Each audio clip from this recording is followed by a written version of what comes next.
Makanya miliki 3 harta yang luar biasa. Pertama kesederhanaan, yang kedua kesabaran, dan yang ketiga adalah kasih sayang. Miliki itu saja udah keren hidup.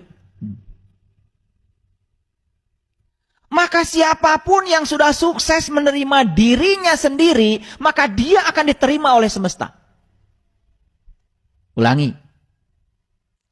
Kalau kita hari ini belum bisa menerima diri kita sendiri saja, diri ini kita tidak terima, kita berharap semesta menerima kehadiran kita, itu kan gak masuk akal. Anda saja tidak menerima diri Anda apa adanya, bagaimana semesta bisa menerima Anda?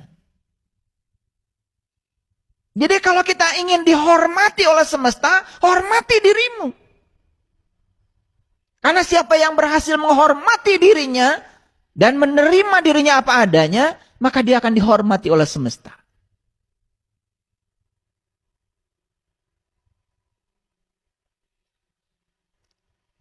Yang kedua, hampir banyak orang yang salah memahami ritual agama. Dan ritual agama itu dijadikan sebagai tujuan.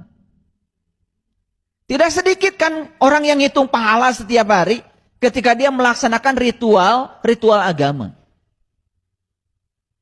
Lucu kan? Yang lebih lucu lagi ditanya pahala itu apa, nggak ngerti. Sama seperti kalian, kalau saya tanya, ingin masuk surga nggak? Ingin. Tahu nggak surga itu apa? Ingin padahal nggak tahu. Kan sama konyolnya dengan kalian takut jurig. Kan sama konyolnya. Cuman nggak sadar. Kalau saya tanya, takut jurig nggak? Takut. Pernah lihat jurig? Belum. Jadi jurig itu apa sebetulnya? Jurig itu sebetulnya ilusi pikiran kita. Karena ilusi itu diulang-ulang, itu menjadi paradigma pikiran. Kita mengidentikan diri sebagai pikiran. Jadi ya, sieun jurig, padahal belum pernah lihat jurig. Saya tanya, takut neraka nggak? Takut. Sudah lihat neraka? Belum. Lo kenapa takut? Apa bedanya dengan Anda takut jurig? Ini salah kaprah ini. Harus diperbaiki. Padahal sederhana kok. Neraka dari naraloka, tempat yang terkena api. Itu aja. Ketika ada orang marah, kita terkena marah. Itulah neraka. Sesederhana itu kok. Surga apa? Suwarga loka. Tempat berkumpulnya segala sari rasa keabadian. Ini saya kasih tahu nih. Saya mau ngasih statement yang penting hari ini. Ketika kita mati tidak merasa kehilangan apapun, saat itu kalian akan memasuki keabadian.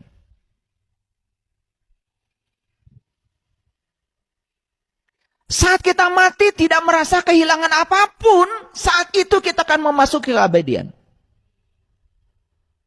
Dan orang yang mati tidak bisa memasuki keabadian karena apa? Dia merasa kehilangan sesuatu. Dan orang yang merasa kehilangan adalah mereka yang merasa memiliki. Jadi bagus sekali kalau sekarang kita mendidik diri kita untuk tidak memiliki apapun. Tidak merasa memiliki. Karena itu yang membuat kita pelit, itu yang membuat kita berhitung, itu yang membuat kita takut, rasa memiliki. Dan lucu, kita ini sering merasa kehilangan sesuatu yang sesungguhnya bukan milik kita. Karena ada rasa memiliki di situ. Siapapun yang membebaskan diri rasa memiliki dan hari ini tidak mati, dia akan masuk kepada alam keabadian. Dan rasa memiliki itulah yang kemudian menciptakan rasa kehilangan. Itulah yang selama ini kan godaan pikiran. Takut kehilangan pasangan, takut kehilangan kenyamanan, takut kehilangan rumah, takut kehilangan mobil, takut, semuanya takut. Dari mana takut itu? Dari rasa memiliki. Betul apa tidak? Cuman kita tidak pernah sadar. Itu aja. Gak pernah sadar. Nih, salah kaprah dalam beragama. Contoh, saya kasih buktinya. Aqimis sholat, inna sholat tanha anil fahsya wal munkar. Dirikanlah sholat, sesungguhnya sholat itu adalah sarana untuk mencegah manusia dari perbuatan keji dan munkar. Loh, ngitung rakaat.